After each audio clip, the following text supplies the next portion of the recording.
Hello and welcome to this lecture on structured references in Excel.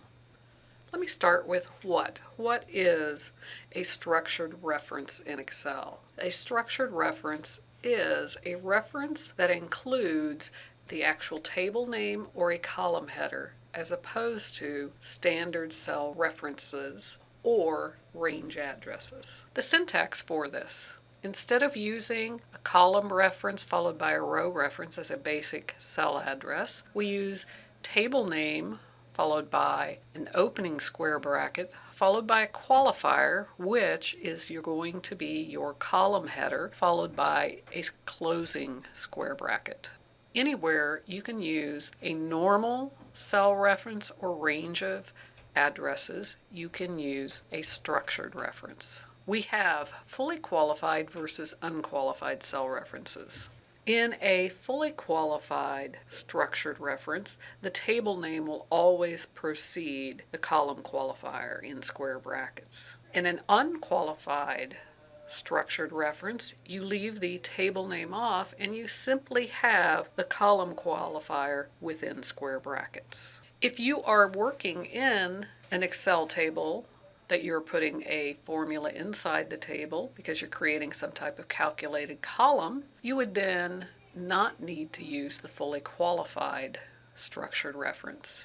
You can use the unqualified with just the column header inside of square brackets. If you are creating a calculated column or formula outside of an Excel table that will be referencing a structured reference within that Excel table, you must use fully qualified structured reference so that your formula will know where to look for that column reference.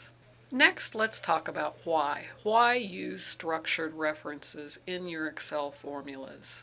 One of the biggest reasons is that they can simplify your formulas. They can make it simpler to identify what cells you are referring to in your formula. It's easier to understand formulas when you use either these structured cell references or defined names. So when do you use them?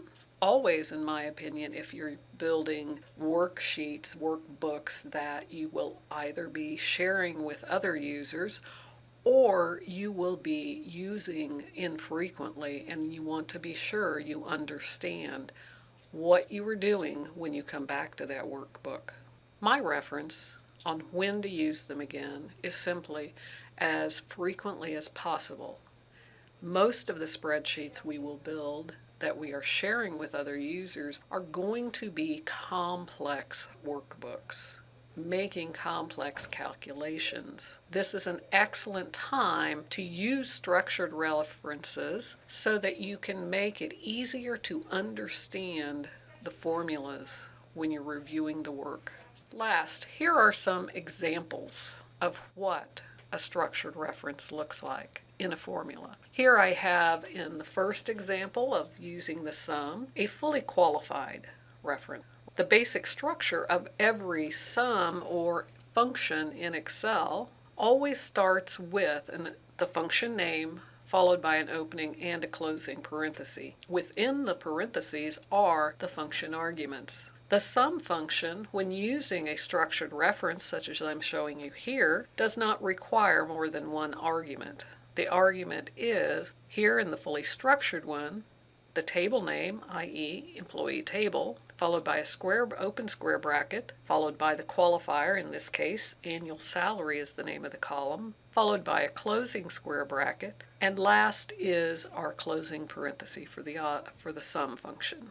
If I was doing this within the Excel table named employee table and I was creating a formula, I could just use an unstructured reference that references the qualifier, the column label, employee or annual salary within the employee table. In closing, remember, structured references are great ways to make it easier to understand and simplify your formulas. They're very easy to use. You can type the syntax out yourself, or you can use the click method of creating those structured references. There are two types: the fully qualified structured reference and the unqualified. The difference being the use of the table name as part of your structured reference. You use the fully qualified structured reference when working a formula that's pulling data from a table but not inside and part of the table. You can use the unqualified that just uses the qualifier in square brackets as your cell reference inside of the table itself when making calculations or in a calculated formula or column.